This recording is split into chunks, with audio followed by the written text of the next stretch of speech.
Letter 2 to Miss Saville, England, Archangel 28, March 17.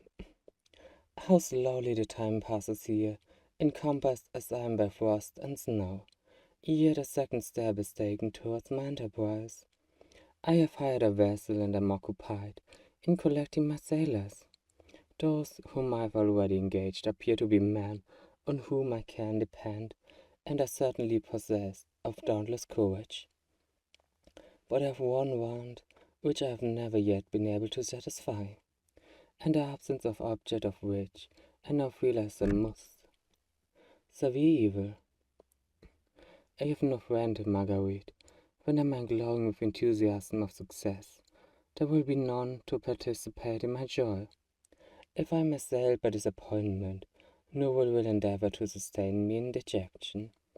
I shall commit my thoughts to paper, it is true, but that is a poor medium for the communication of feeling. I desire the company of a man who could sympathize with me, whose eyes would reply to mine. You may deem me romantic, my dear sister, but I bitterly feel the want of a friend.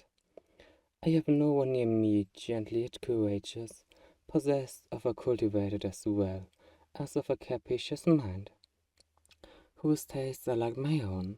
To approve or amend my plans, how would such a friend repair the faults of your poor brother? I am too ardent in execution and too impatient of difficulties, but it is a still greater evil to me that I am self-educated. For the first 14 years of my life, I ran wild on a common, and read nothing but our Uncle Thomas' books of voyages. At that age, I became acquainted with the celebrated poets of our own country, but it was only when it had ceased to be in my power to derive its most important benefit from such a conviction that I perceived the necessity of becoming acquainted with more languages than that of my native country. Now I'm 28, and am in reality more literate than many schoolboys of 15. It is true that I have thought more, and that my daydreams are more extended and magnificent, but they want, as the painters call it, keeping, and I greatly need a friend who would have a sane fool not to despise me as romantic, and affection enough for me to endeavor to regulate my mind. Well, these are useless complaints.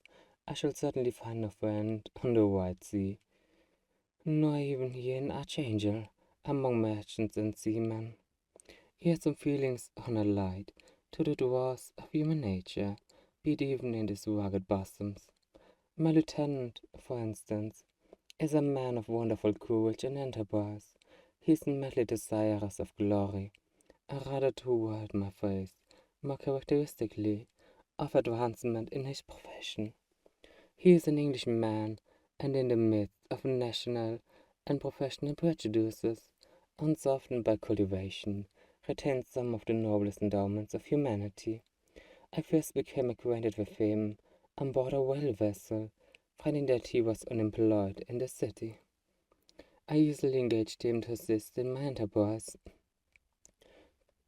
The master is a person of an excellent disposition, and is remarkable in the ship for his gentleness and his mildness of his discipline. The circumstance, added to his well-known integrity and dauntless courage, made me very desirous to engage him.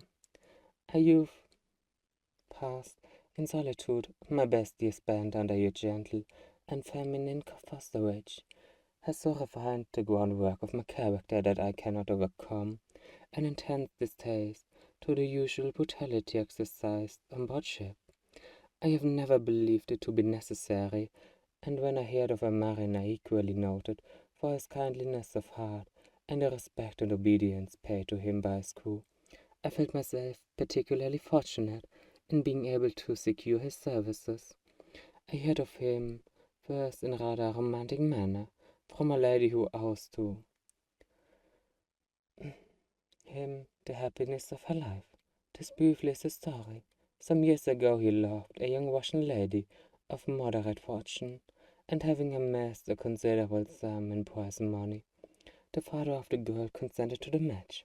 He saw his mistress once before the destined ceremony, but she was bathed in tears and flung herself at his feet, entreated him to spare her, confessing at the same time that she loved another, but that he was poor, and that her father would never consent to the union. My generous friend assured the supply, and on being informed of the name of their lover, instantly abandoned his pursuit. He had already bought a farm with his money, on which he had decided to pass the remainder of his life, but he bestowed a hold on his rival, together with the remains of the prize money, to purchase stock, and then himself solicited the young woman's father to consent to her marriage with her lover. But the old man decidedly refused, thinking himself bound in honor to my friend, who, when he found a father, inexorably quitted his country, nor returned until he heard that his former mistress was married according to her inclinations. Oh, what a noble fellow, you will exclaim. He is so, but then he is wholly uneducated. He is as silent as a Turk, and a kind of ignorant carelessness attends him, which really renders his conduct to be more astonishing. It detracts from the interest and sympathy which otherwise he would command. Yet do not suppose, because I complain a little, or because I can conceive a consolation for my toils, which I may never know, that I am wavering in my resolutions. Those are as fixed as fate, and my voyage is only now delayed, until the weather shall permit my embarkation. The winter has been dreadfully severe, but the spring promises well, and it is considered as remarkably early season. So perhaps I may sail sooner than I expected. I shall do nothing rashly. You know me sufficiently to confide in my prudence and my considerateness, whenever the safety of others is committed to my care. I cannot describe to you my sensations on the near prospect of my undertaking. It is impossible to communicate to you a conception of the trembling sensation, half pleasurable and half fearful, with which I am preparing to depart. I am going to unexplored regions, to the land of mist and snow, but I shall kill no albatross. Therefore do not be alarmed for my safety, or if I should come back to you as worn and woeful as the ancient mariner, you will smile at my illusion. But I will disclose a secret. I have often attributed my attachment to my passionate enthusiasm for the dangerous mysteries of ocean to that production of the most imaginative of modern poets. There is something at work in my soul which I do not understand. I am practically industrious, painstaking a workman to execute with perseverance and labor. But besides this, there is a love for the marvelous, a belief in the marvelous, intertwined in all my projects, which hurries me out of the compass of man, even to the wide sea and unvisited regions I am about to explore.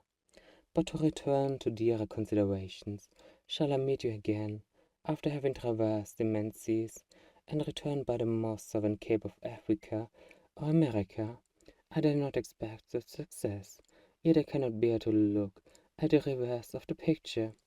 Continue for the present to write to me by every opportunity. I may receive your letters on some occasions, when I need them most to support my spirits. I love you very tenderly. Remember me with affection, should you never hear from me again. Your affectionate brother, Robert Walton.